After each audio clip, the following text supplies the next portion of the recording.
हाँ बस आधे घंटे में पहुंच रहा हूँ। आई नो सब मेरा वेट कर रहे हैं। मैं जल्दी से जल्दी आने की कोशिश करता हूँ। ओके बाय, रखता हूँ।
खूनी बहुत ही निर्दयी रहा होगा।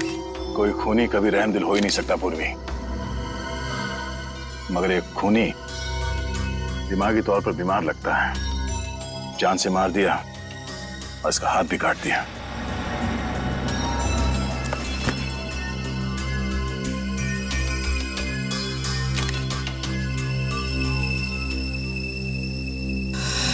जतिन नाम है इसका, केबल ऑपरेटर है ये। सर लगता है कहीं जा रहा होगा और रास्ते में ये सब हो गया।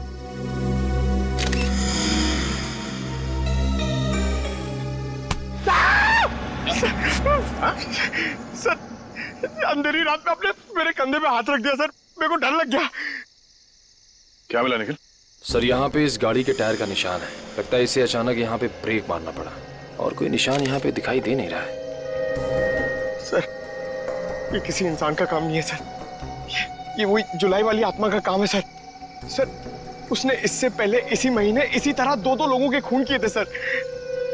आज 13 जुलाई है और उस दिन 4 जुलाई की अंधेरी रात थी। इसी आत्मा ने जीवन का एक पैर काट डाला और जीवन मर गया। किसी ने खूनी को नहीं देखा।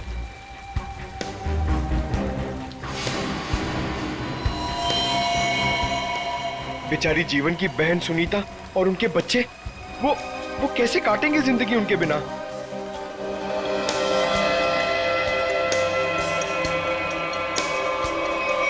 और वो पार्लर वाली औरत उसकी नाक और उंगली काट ली और किसी ने नहीं देखा उस आत्मा को। वो भी इसी खूनी आत्मा के हाथों मारी गई 5 जुलाई की रात को इसी तरह। लेकिन किसी ने तो देखा होगा खूनी को। नहीं सर, हमने कुछ नहीं देखा। जब तक हम अंदर आए रीना मर चुकी थी। ये कोई आत्मा का खेल नहीं है, ये किसी खूनी इंसान के बिगड़े हुए दिमाग का खेल है जो इसे आत्मा का किया साबित करना चाहता है। पूर्वी इस कार को अच्छी तरह से चेक करो, जितने भी उंगलियों के निशान है सब उठा लो। और तुम सब आसपास देखो कुछ मिलता है क्या।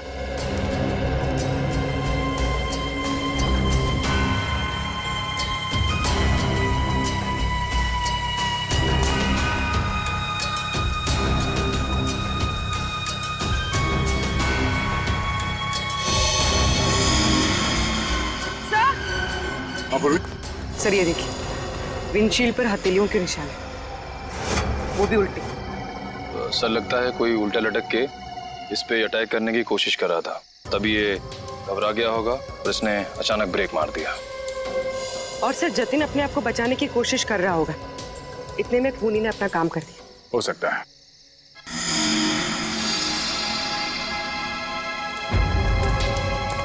कुछ और भी हो सकता है।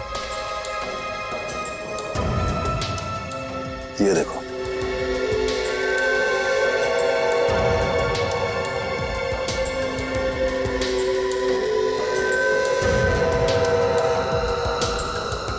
नंगे पांव के निशान जंगल की तरफ जा रहे हैं। विक्रम, लाश को फॉरेंसिक लैब भेजने का इंतजाम करो। तब तक हम जंगल में जाके देखते हैं ये खूनी कहाँ गया है। चलो।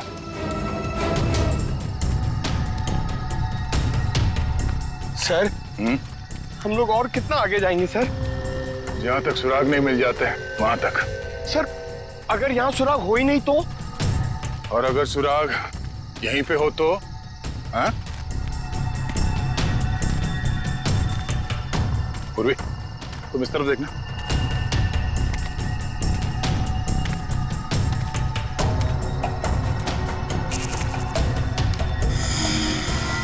पंकज, तुम्हारी आत्मा का कपड़ा। सर ये तो किसी औरत का कपड़ा लग रहा है। सफेद कपड़ा। इस सफेद कपड़े पहन के लोगों को डराती थी और जान ले लेती थी। खून किया और कपड़े भी बदल लिए। ये क्या है?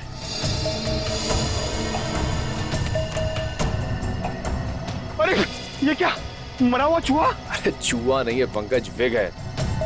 सर शायद उसी खूनी औरत का होगा। सर ये देखिए, लगता है खूनी ने अपने खून भरे हाथ पहुंच कर ये कपड़ा यहां फेंक दिया। गुनहगार कितना भी होशियार क्यों ना हो, कोई ना कोई गलती जरूर करता है।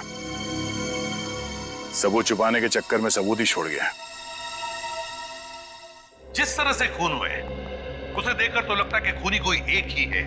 पहले उसने उन तीनों को चाकू से मारा और फिर उनके शरीर का एक एक हिस्सा काट लिया। इन सबको देखकर लगता है कि उसके मन में बहुत नफरत भरी थी इन तीनों के खिलाफ। पहले उसने जीवन का पैर काटा, फिर रीना की नाक और हाथ की उंगली, और अब ये केबल ऑपरेटर जतिन, उसका तो हाथ ही काट लिया। और सर तीनों को इसी महीने में मारा है, जुलाई में। जरूर इसके पीछे कोई बहुत बड़ा राज है।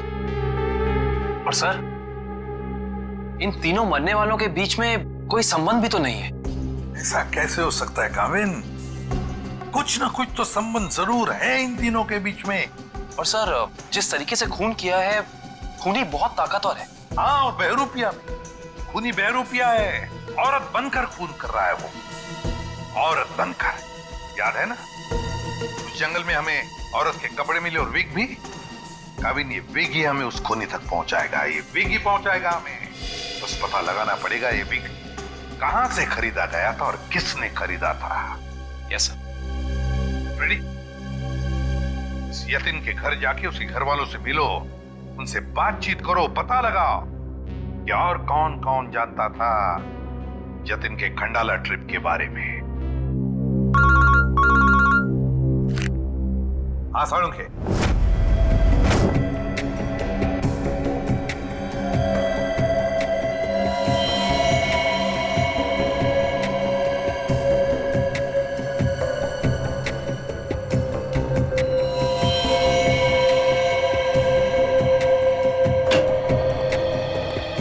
Good morning. Good morning. आपको भी good morning sir. Good morning. तो ये जतिन की लाश देख के कुछ पता चला घाव के बारे में? हाँ, जतिन का हाथ काटने के लिए जिस तरह का हथियार इस्तेमाल किया गया था, ठीक उसी तरह का हथियार जीवन और रीना के लिए किया गया था। इसका मतलब सर कम से कम ये तो पता चला कौन से हथियार से इन सबका खून किया गया, जो इन सारे केसेस को जोड़ता है। कौन सा हथियार नहीं यार, किस तरीके का हथियार है ये पता चला। सालुंखे साहब, किस तरीके का हथियार है? देखो, इन तीनों को चाकू के वार से मारा गया है। घाव काफी गहरे हैं, इससे पता चलता है कि खूनी बहुत ताकतवर है। उसने बहुत ताकत के साथ वार किया है। खूनी का काम करने का तरीका कुछ ऐसा है कि पहले तो वो चाकू से लोगों की जान लेता है और फिर उसके बाद बड़े इत्मीनान से बैठकर आरी से मरने वाले के अंगों को काट करके अलग करता है। कोई दिमागी रूप से बीमार आदमी लगता है, साइकोपैथ। और हाँ, ये देखो, जानते हो क्या है? भाई साहब, ये कुत्ते का बाल है। जो कपड़े मिले थे ना आपको जंगल में से, उन कपड़ों पर से मुझे कई अलग अलग किस्म के कुत्तों के बाल मिले हैं। ये देखो, क्रॉस ब्रीड कुत्ते, लैब्राडोर, हाउंड, डाल्मेशियंस, ये सब। सर लगता है ये खूनी कुत्तों का प्रेमी है। हाँ, लेकिन है कौन ये? कुत्ता पालने वाला कुत्ते के बारे में जानकारी रखने वाला या फिर कुत्ते के सलून वाला?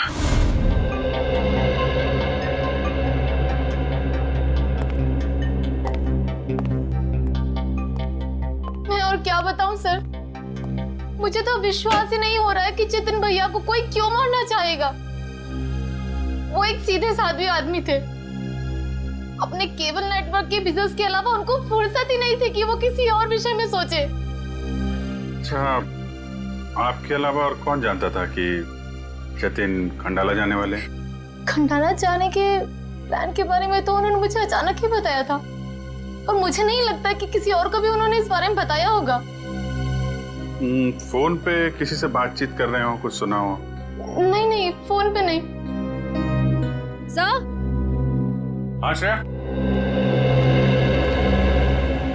सर इधर। क्या मिला?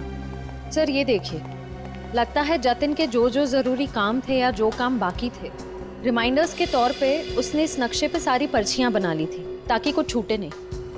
11 जुलाई पेमेंट कलेक्ट करना है, एक्सरे करवाना है, डॉक्टर के साथ मीटिंग, इलेक्ट्रिशियन 10 जुलाई। 10 जुलाई को तो जतिन की मौत हुई थी ना? हाँ सर। 10 जुलाई 67 के साइन बिल्डिंग का केबल कनेक्शन काटना है, पेमेंट बाकी है। सर शायद ये जतिन उस रात आखिरी बार इस फ्लैट वाले से मिला था। 678 के साइन बिल्डिंग में चलते हैं, कुछ ना कुछ जरूर पता चलेगा इसके बारे में। सेठ जी, सीआईडी वाले आपसे मिलने आए।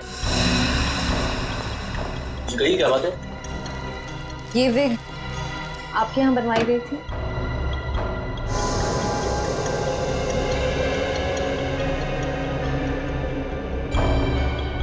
जी हाँ, ये हमारे यहाँ था। किसने बनवाई थी? क्या बात है, कुछ गंभीर मामला लग रहा है। मामला वाकई गंभीर है। हमें शक है जिसने ये विग बनवाई थी वो खून भी करता है। सर ये तो औरत की विग है। औरत और खून? हाँ, क्या आप प्लीज बता सकते हैं कि ये विग किसने खरीदी थी?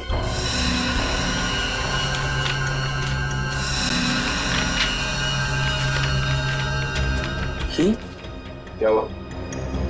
सर ये खूनी नहीं हो सकती सर। ये खूनी हो सकती है या नहीं वो हम तय करेंगे। लाइए। क्या हुआ? गोकुल धाम की दया में। अरे भाई साहब, आप थोड़े भाव तो आज भी कीजिए। हमारी सोसाइटी में सुनीता आती है ना, वो तो हमेशा आज भी भाव ही लेती है। वो हमारी फैमिली सब्जी वाली है? अरे भाई बस आपका नहीं और मेरा नहीं, इसके 25 रुपए रखो। अरे बहन जी, इतना तो मुझे घर में पड़ता है। हाँ तो ये भी मुझे घर में ही लेके जाना है। अरे मेरे कहने का मतलब इतनी तो मेरी खरीद पड़ती है। गोकुल धाम सोसाइटी से पता कर लिया है, यहाँ पे नहीं कहीं आई है भाजी खरीदने। अरे लेकिन उसे ब्यूरो कैसे लेके जाएंगे? विग के बारे में बता के सर। विग के बारे में? अरे नहीं, गुस्सा हो जाएगी। एक काम करते हैं, ये उसे ना वो गरबा वरबा की बातें बता कर ना उसे मना लेते हैं। वैसे भी हम दोनों को वो भाई मानती है ना। हाँ ले जाओ, सब ले जाओ, सब ले जाओ, सब फ्री में लेके जाओ। अरे नहीं भाई, मेरी माँ हमेशा कहती है जब भी किसी को कोई भी चीज दो ना एकदम दिल से देनी चाहिए ताकि सामने वाले को संतुष्टि हो, और टप्पू के पापा भी ये बात मानते हैं। अरे बहन जी, मैं मानता हूँ कि ग्राहक भगवान होता है, उसकी इज्जत करनी चाहिए, लेकिन मैं ये सब्जी पे फ्री में नहीं दे सकता, मैं लुट जाऊंगा। अच्छा चलो भाई, बस ठीक है, आप जितने कहते हो ना इतने पैसे दूंगी, बस खुश। धन्यवाद बहन जी, धन्यवाद। पर सुनिए, मुझे वो धनिया और मिर्ची मुफ्त में चाहिए। चलो ठीक है, देता मैं। लीजिए बहन जी, ये लीजिए। पैसे आ गए, आप तो कमाल करते हैं भाई। हाँ थोड़ा और दीजिए। हाँ मिर्ची दी ना। अरे फ्रेंडी भाई, पंकज भाई, हाय कैसे हैं? हम ठीक है, आप कैसे रह रहे हैं? मैं एकदम मजे में। आप लोग यहाँ सब्जी खरीदने आए हैं? हाँ, सब्जी, भाजी। अरे हाँ, ये तो डेली भाजी खरीदते हैं, हर रोज। वैसे इनको देख के लगता ही है कि ये भाभी जी को बहुत मदद करते होंगे। एकदम पत्नी औरत है। दयाबेन ये तो कुछ भी नहीं है, ये है ना, ये तो डेली कपड़े भी धोते हैं। पंकज मुंह बंद कर, नहीं तो मैं तुझे धोऊंगा। वीक वीक वीक वीक वीक वीक। अरे ये तो कमाल का सुना, आप विग पहन के कपड़े धोते हैं।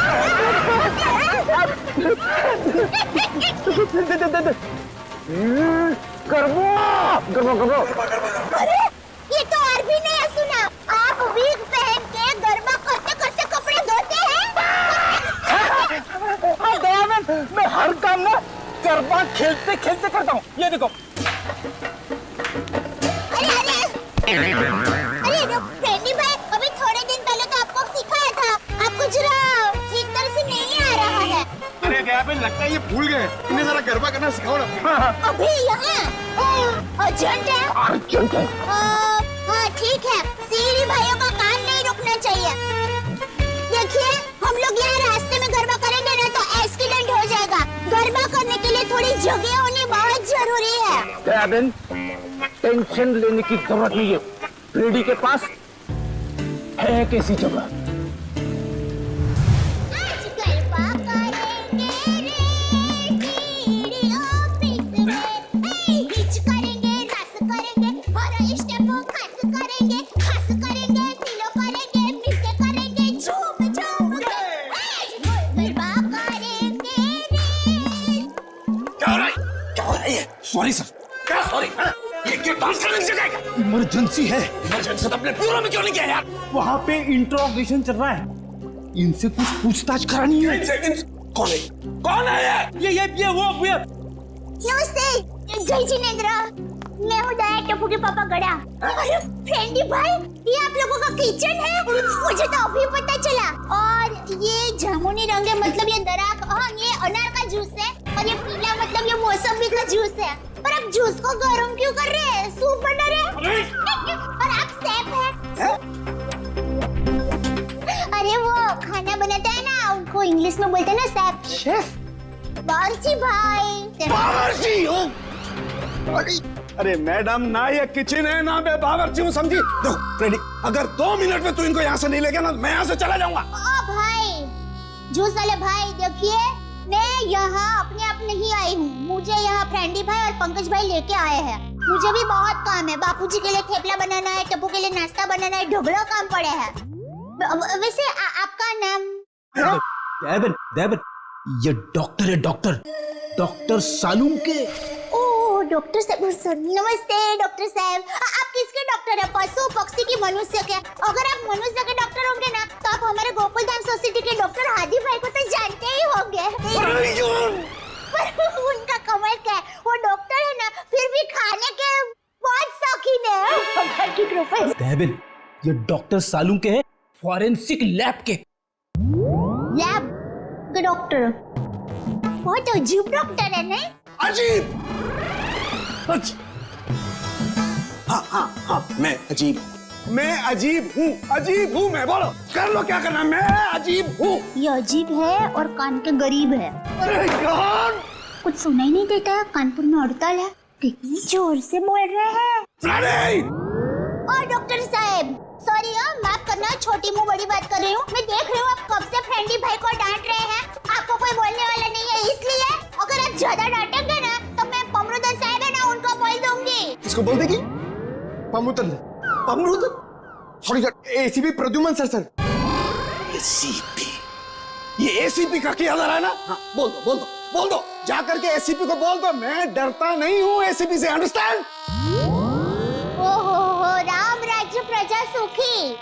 भाई साहब, ये बेचारे फ्रेंडी भाई गरबा सीखने की कोशिश कर रहे हैं, मेहनत कर रहे हैं, आप उनको डांट रहे हैं। और ये भाई है कि यहाँ पर आराम कर रहे हैं, आप इनको कुछ नहीं कह रहे हैं, और ये बेचारे फ्रेंडी भाई को डांट रहे हैं।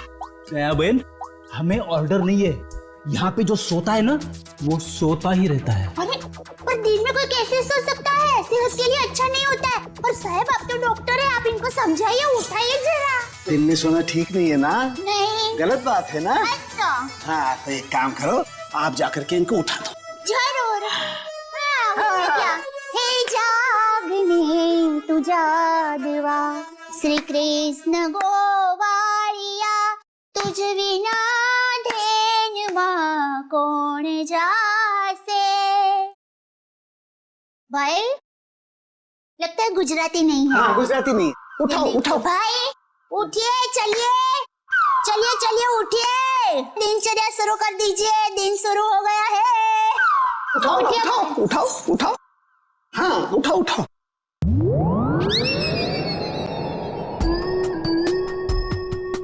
अरे ये भाई आंखें खुली रख के सो गए हैं। अरे ये उठेगा नहीं क्योंकि ये उठ गया है। हाँ मर गया, ये लाश है, ये लाश। बाबा जी भाई रहने दो, ये तो संसार का नियम है, जो एक बार आया है उसे जाना भी है। अरे तो यार इन्हें भी जाना है, इन्हें भी ले जा यार, तू ले जा इन्हें, ले जा। मोरे अंदर न उसे तरह न यार न जम न मोले सो साउंड में सब न कर न बमणे न मंगे न मोले सो साउंड में सब बने सब मंगल जी सभी से परवाह मंगलम जी सब स्पेशल लगन दीजिए और न मोले तम न से न आराम न चलो में सब। अरे दयाबेन क्या हुआ?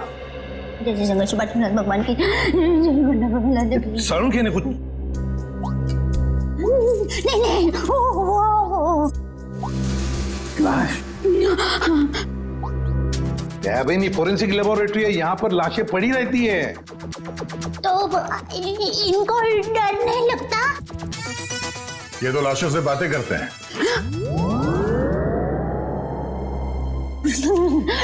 दरअसल हमने आपको यहाँ ये विग दिखाने के लिए बुलाया। ये तो बबीता जी की विग है। बबीता जी? हाँ, हमारे गोकुलधाम सोसाइटी में रहते हैं, हमारे पड़ोसी है। अय्यर भाई उनके पति का नाम है। वो दरअसल हमारे में पति का नाम नहीं बोल सकते, लेकिन दूसरे के पति का नाम बोल सकते हैं, उसमें कोई प्रॉब्लम नहीं है।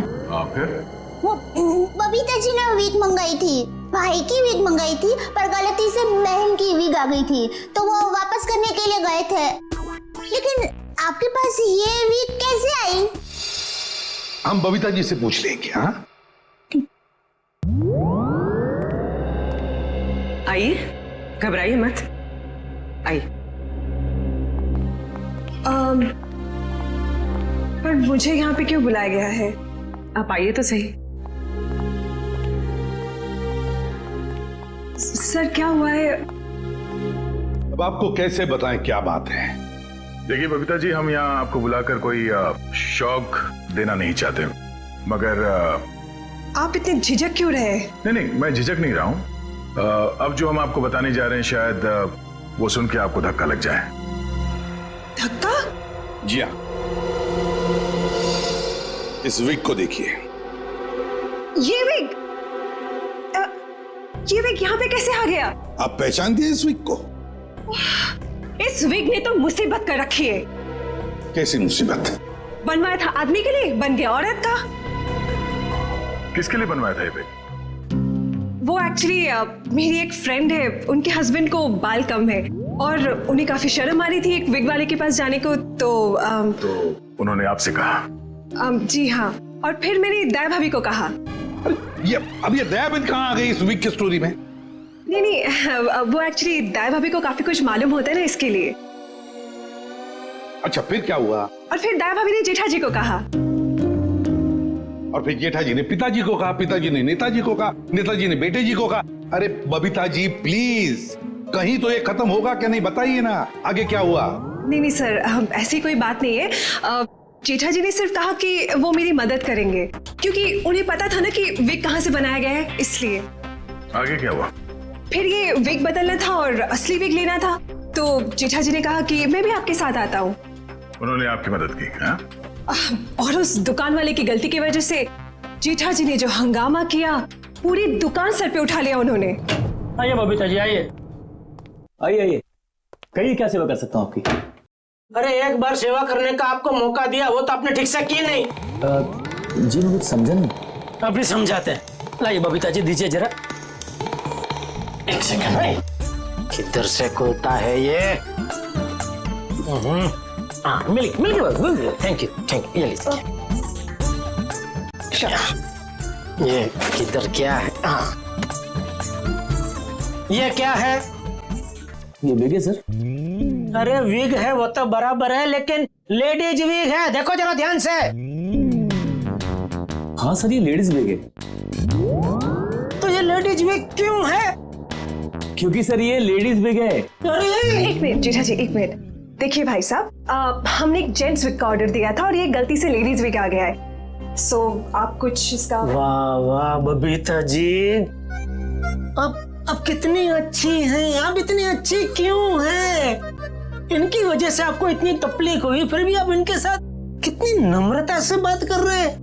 लेकिन हमारे देश में नम्रता काम नहीं करती, लातों के भूत बातों से नहीं मानते। देखिए देखिए भाई साहब, ये लात बात मत मारिए। अरे लात क्या, तुमको तो हवालात मारने की जरूरत, मेरा मतलब है हवालात में डालने की जरूरत है। पता है आपकी वजह से इनको कितनी तकलीफ हुई। अरे भाई साहब क्या हुआ, कैसी तकलीफ बताइए तो। अच्छा बताते हैं। इन्होंने अपनी एक दोस्त के पति के लिए जेंट्स विग का ऑर्डर आपको दिया था, लेकिन आप लोगों ने पता नहीं क्यों जेंट्स विग के बदले लेडीज विग बना के भेज दी, और इनके दोस्त के पति भी बेचारे जल्दी जल्दी में ये लेडीज विग पहन के अपनी ही दी हुई पार्टी में पहुंच गए शानो शौकत से, और पूरी पार्टी में सब लोग उनको देख के हंस करने लगे। जेठा जी हो गई एहसास हो गई। सब लोग कहने लगे अरे वाह वाह वाह, पहली बार हमने दाढ़ी मूंछ वाली लड़की देखी भाई साहब। आपकी वजह से ये तकलीफ हुई उनको, और उनकी वजह से इनको तकलीफ हुई, और इनकी वजह से मुझे तकलीफ हुई। सॉरी भाई साहब, गलती हो जाती कभी कभी इंसान से। सॉरी भाई साहब, हो जाती है गलती कभी कभी, बस इतना बोल दिया, बात खत्म है, बात खत्म, बस हो गई गलती। ये नहीं चलेगा, नहीं चलेगा ये। देखिए भाई साहब, आप जरा आवाज नीचे करके बात करिए प्लीज। नहीं होगी मेरी आवाज नीचे, नहीं होगी। जेठा जी, one second, just relax and calm down, okay? Just a second. Okay भैया, it's okay, it happens. आप अभी एक काम कर दीजिए, ये विग हमें बदल के दे दीजिए प्लीज। हाँ विग तो बदल के दीजिए, और पैसे भी वापस दीजिए, फ्री में दीजिए विग। देखिए पैसे के लिए आपको सेठ से बात करनी पड़ेगी। क्यों सेठ जैसा क्यों बात करनी पड़ेगी? गलती करो तुम और भुगते सेठ जी, सेठ लोग क्यों भुगते? पैसा तुमको ही देने पड़ेंगे, दो पैसे दो। देखिए भाई साहब, बहुत हो गया आपका। हाँ, अब ना आपको पैसा मिलेगा और ना विग मिलेगा, जाइए यहाँ से, और जो करना है कर लीजिए। तो छिलनी पटली में से क्यों? तो one second, भैया प्लीज। नहीं बबीता जी नहीं, इनके सामने गिड़गिड़ाने की कोई जरूरत नहीं है। पूरे मुंबई में क्या इनकी एक की विग की दुकान थोड़ी है, हजारों लाखों विग की दुकान है, हम वहां से ले लेंगे। कहीं ना कहीं से तो हमें विग मिल ही जाएगी बबीता जी, और अगर नहीं मिलेगी बबीता जी तो मैं अपने बाल काट के उसकी विग बना के आपके चरणों में अर्पण कर दूंगा। जीजा जी इट्स ओके, ओके। यहाँ से अभी विग तो क्या, विग क्या बाल भी नहीं लेंगे। चलिए आइए बबीता जी आइए। अरे आइए बबीता जी आइए, बढ़िया मैं बढ़िया एक 5 स्टार विग की दुकान में लेकर जाता हूँ। ये कोई विग की दुकान है? जेठा भाई ने विग वाले के नाक में दम कर दिया। नहीं सर, पर हाँ नाक में दम करने की कोशिश की। मतलब नाक में दम नहीं हुआ? नहीं सर, पर सर उन दोनों के बीच में बहुत ज्यादा बहस हुई, पर जेठा जी भी हार मानने वाले में से तो है नहीं। बबीता जी प्लीज एक मिनट, अरे कहीं पर तो आपके इस महाभारत की समाप्ति होगी। हाँ सर, उस दुकान वाले ने फिर बहुत रूडली जेठा जी को कहा कि अगर आपको इतनी जल्दी है तो आप खुद जाके विग बदल लो। समझ में नहीं आ रहा था सर। विग वाले ने जेठा भाई से कहा कि असली विग यानी बबीता जी वाली विग जिस आदमी के पास है, जेठा भाई उस आदमी के पास जाए और उस विग की अदला बदली कर ले। अच्छा, मतलब जेठा भाई ये औरत वाला विग लेकर उस आदमी के पास गए जी, अदला बदली करने के लिए। जी। और आप भी गई होंगी उनके साथ? नहीं सर, मैं नहीं गई थी। आप नहीं गई थी? अरे ये तो बहुत अच्छा हुआ। आप जा सकती हैं, आगे की कहानी हम जेठा जी से पूछेंगे। पर सर आप लोग ये क्यों पूछ रहे हो, हुआ क्या है? बबीता जी खून हुआ है। खून? जरा इस पर्ची पे देखिए, ये आपके लिए तो नहीं लिखा कहीं?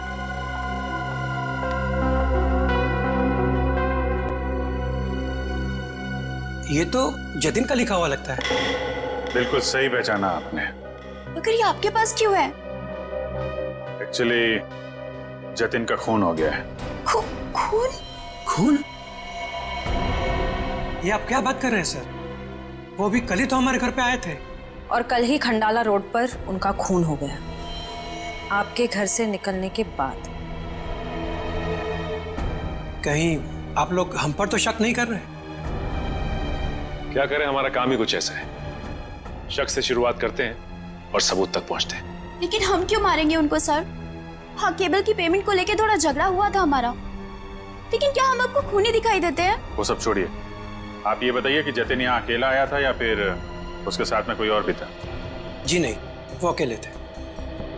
खंडाला जाने के बारे में कुछ बात कर रहा था वो? हाँ हाँ, वो कह रहे थे कि यहाँ से वो खंडाला जा रहा है। ये बात आप दोनों के अलावा और किसी ने सुनी थी? दरवाजे पे खड़े होकर जोर जोर से चिल्ला रहे थे वो। आते जाते ना जाने कितने लोगों ने सुना होगा, हम कैसे बता सकते हैं? ठीक है ठीक है, अभी हम लोग जा रहे हैं, जरूरत पड़ी तो दोबारा तकलीफ देंगे। सर, ये रीना रहती थी कालीन हाउस में और जतिन रहता था सुपांडी सोसाइटी में। सर, ये जीवन अपनी चचेरी बहन सुनीता और उसके बच्चों के साथ रहता था डायमंड अपार्टमेंट में। और ये तीनों के तीनों एक दूसरे से 1 किलोमीटर के दायरे में रहते थे। सर, लेकिन ये एक संयोग भी तो हो सकता है। कभी संयोग 2 लोगों के साथ हो सकता है, 3 के साथ नहीं। संयोग नहीं तो फिर क्या हो सकता है सर? इसका एक ही मतलब हो सकता है फ्रेडी, खूनी इन तीनों के आसपास ही रहता है। एक बात और है सर, मरने वालों में एक कॉलेज प्रोफेसर है, एक ब्यूटिशियन है और जतिन केबल ऑपरेटर है। ऐसी कौन सी वजह हो सकती है जिस वजह से खूनी ने इन तीनों को अपना शिकार बनाया होगा? फ्रेडी, एक काम करो, रीना के घर से जो फोटोग्राफ्स मिले ना, लेकर आओ। कविन देखो, खूनी ने जीवन और जतिन इन दोनों के शरीर का सिर्फ एक ही हिस्सा काटा है, सिर्फ एक। मगर रीना की नाक भी काटी और उंगली भी काटी। क्यों सर? हाँ, ये देखो रीना की उंगली पर ये अंगूठी। सर, लगता है ये अंगूठी काफी महंगी है। और इसीलिए रीना की उंगली काटी गई फ्रेडी, इस महंगी अंगूठी के लिए।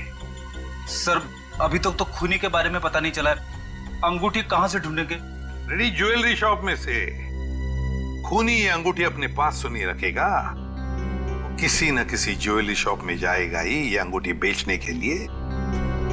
बस पता लगा शहर में ऐसा कौन सा ज्वेलरी शॉप है जहां पर ये अंगूठी बेची गई है और कौन बेचने आया था। हाँ समझ गए, पता चला कुत्तों के बालों के बारे में। अच्छा, animal lovers clinic, Goregaon. Sir, Supriya market में तनीषा नाम की एक लड़की का बुटीक है, वहां पे जेठालाल ने वो विग दी थी। ओके लेडीज, अभी तुम लोग जाओ, हाँ, बट कल टाइम पे आ जाना। कल हम अपने फैशन शो की प्रैक्टिस करेंगे। Okay, thank you. You can go now, leave it, मैं रख दूंगी। Bye bye.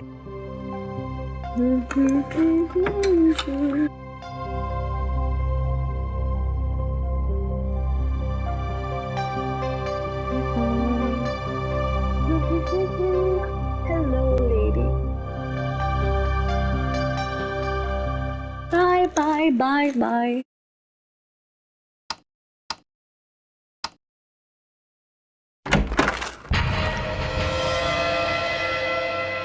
कौन है? कौन है?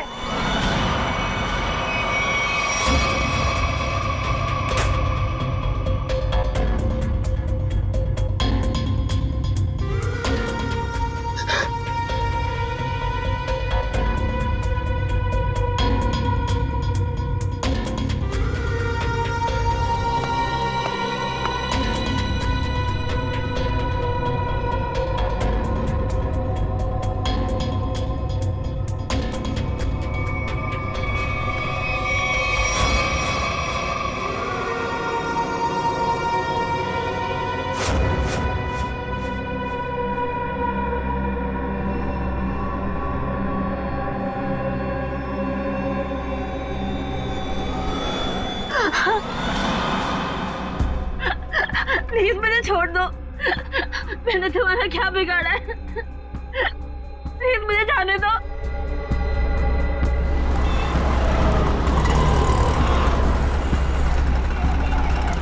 सर, वो रहा तनिषा का बुटीक। प्लीज मुझे छोड़ दो।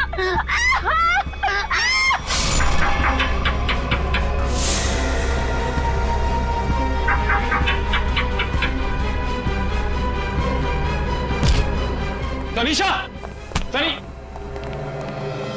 तनिषा,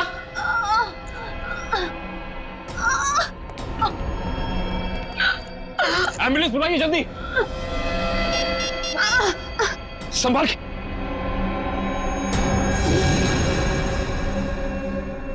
तो रीना की दोस्त है।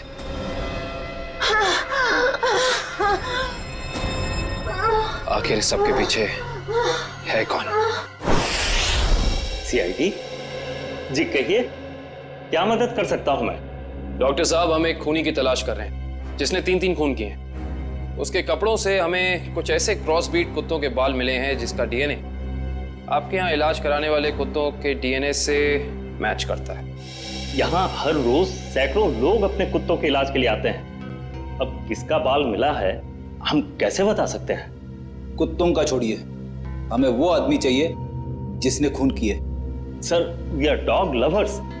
कुत्तों से इतना प्यार करते हैं, इंसान को कैसे मार सकते हैं? ये तो फिंगरप्रिंट्स लेने के बाद ही पता चलेगा। फिंगरप्रिंट्स? जी हाँ, जतिन नाम का आदमी जिसका खून हो चुका है, उसकी गाड़ी पर से हमें खूनी के फिंगरप्रिंट्स मिले। तो डॉक्टर साहब, हम आपके और आपके स्टाफ के फिंगरप्रिंट्स के साथ उस फिंगरप्रिंट को मैच करना चाहते हैं। Please cooperate.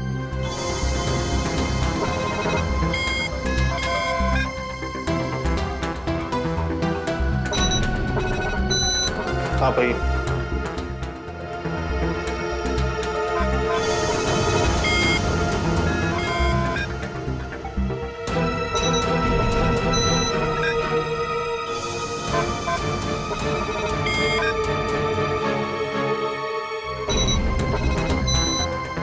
आप आइए।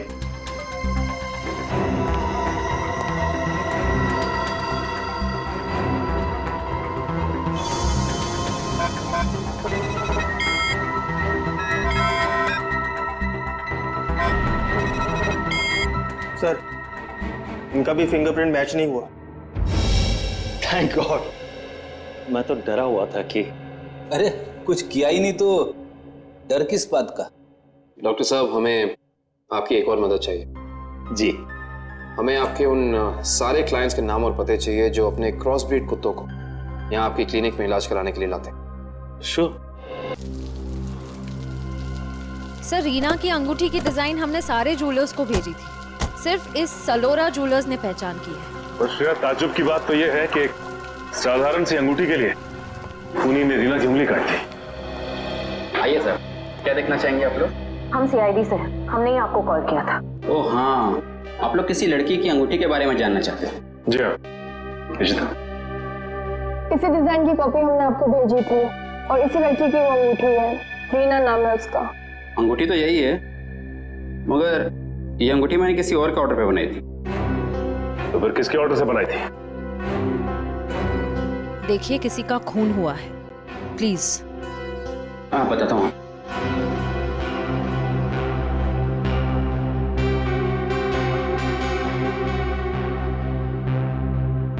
ये देखिए।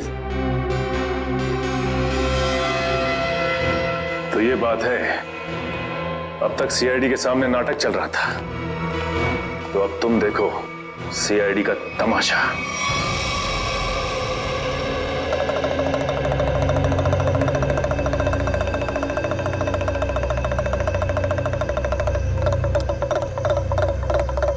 मेहरबान साहिबान, कदरदान, लाले दी जान, जल्दी आइए जल्दी। आपके सामने एक तमाशा पेश करने वाले हैं हम लोग। एक ऐसा तमाशा जो सच्ची घटना पे आधारित है, एक ऐसा तमाशा जिसे देख के आपके होश उड़ जाएंगे। जल्दी आइए मेहरबान साहिबान। अरे बहनों, भाइयों, दोस्तों, जल्दी आओ। छछूंदर के सिर पे चमेली का तेल, देखो रिश्तों का बनता बिगड़ता खेल। ये क्या है सर? ये आप लोग क्या कर रहे हैं? तमाशा, तमाशा। हम यहाँ आपके सामने एक तमाशा लेकर आए। अच्छा लगे तो ताली बजाना और पसंद ना आए तो जोरदार ताली बजाना, लेकिन ताली जरूर बजाना। तालियां।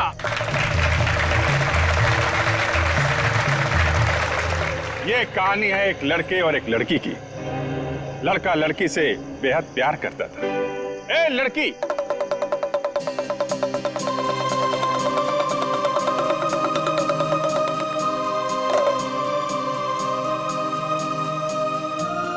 रीमा, मैं तुमसे बहुत प्यार करता हूं। मैं तुम्हारे बिना एक पल भी नहीं जी सकता।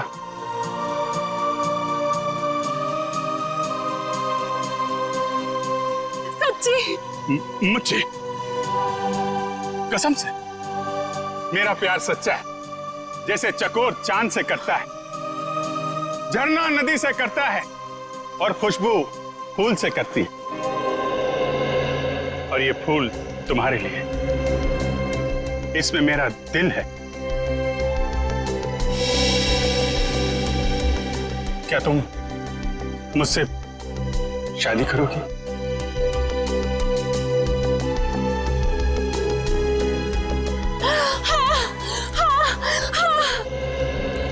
मैं तुमसे शादी करूंगी। मैं सिर्फ और सिर्फ तुम्हीं से शादी करूंगी।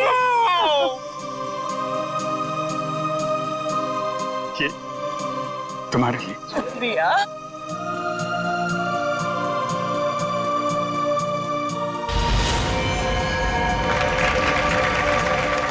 लेकिन मेहरबान कदरदान साहिबान लाले दी जान, जिस लड़के की शादी होने वाली थी उसकी एक बहन भी थी। बहन, शुरू हो जाओ।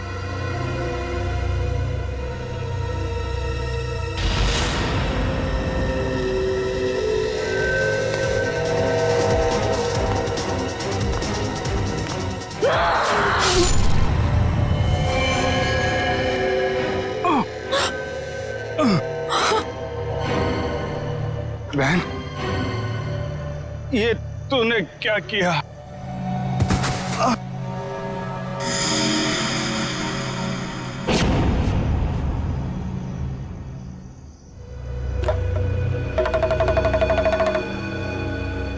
मेहरबान साहिबान कदरदान, भाई को मारने के बाद भी बहन रुकी नहीं, उसने उसकी मंगेतर का भी खून कर दिया।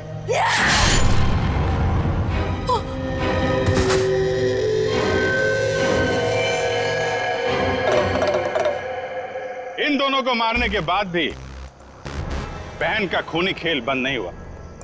अरे उठ जा, तेरा रोल खत्म हो गया, उठ जा। एक बेचारा निर्दोष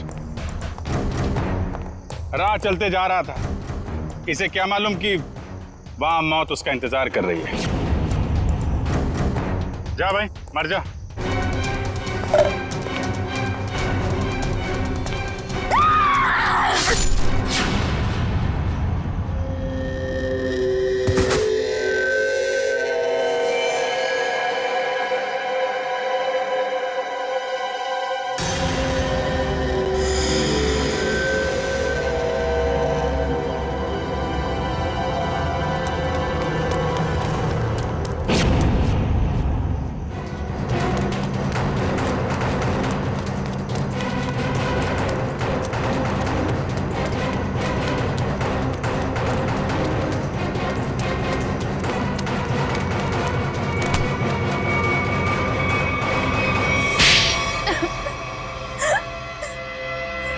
बताती हूँ, सब सच बताती हूँ। मैंने ही अपने चचेरे भाई और उसकी मंगेतर रीना का खून कर दिया, क्योंकि वो दोनों मुझे अपने घर से निकाल देना चाहते थे। मैंने जो कुछ भी किया अपने बच्चों के लिए किया। रीना मुझसे कई बार कह चुकी थी कि जब उसकी शादी जीवन से हो जाएगी तो मुझे जीवन का घर छोड़ना पड़ेगा। अपने बच्चों को लेकर कहाँ जाती? मैं एक तलाकशुदा औरत हूँ और ज्यादा पढ़ी लिखी भी नहीं हूँ, इसलिए मैंने सोचा कि तुम दोनों को अपने रास्ते से हटा देती हूँ, और मैंने वो ही किया। लेकिन मुझे लगा कि लोगों को मुझ पर शक ना हो जाए, इसलिए इसको सीरियल किलिंग का रूप देने के लिए मैंने जतिन का भी खून कर दिया। तुम्हें क्या लगा ऐसा करने से तुम बच जाओगी, हैं?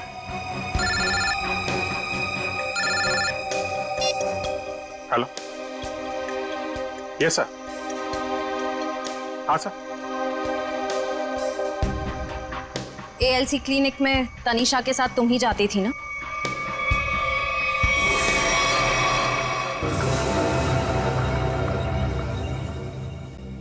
मुझे बचा लो प्लीज, मुझे बचा लो प्लीज। तुम यहाँ क्या कर रही हो? मैंने तुम्हें कितनी बार कहा है कि मेरा और तुम्हारा अब कोई लेना देना नहीं है। मैं बहुत खतरे में हूँ, मेरे पीछे सीआईडी लगी हुई है, प्लीज मुझे बचा लो। क्या सीआईडी? मैं तुम्हारे हाथ जोड़ती हूँ, प्लीज मुझे बचा लो, मैं बहुत मुसीबत में हूँ। मेरे बच्चे को और मुझे शहर से दूर भेज दो, प्लीज मुझे बचा लो प्लीज। खून करने में मैं तुम्हारी मदद कर दी, लेकिन सीआईडी से बचना नामुमकिन है। बिल्कुल सही कहा भुवन तुमने। हमें पहले से पता था ये काम इस अकेली लड़की का नहीं है, इसमें कोई और भी शामिल है, इसीलिए हमने उसे वहां निकलने दिया। मुझे छोड़ दो सर, मुझे छोड़ दो, मुझे माफ कर दो। सीआईडी से आज तक कोई भी मुजरिम नहीं छूटा।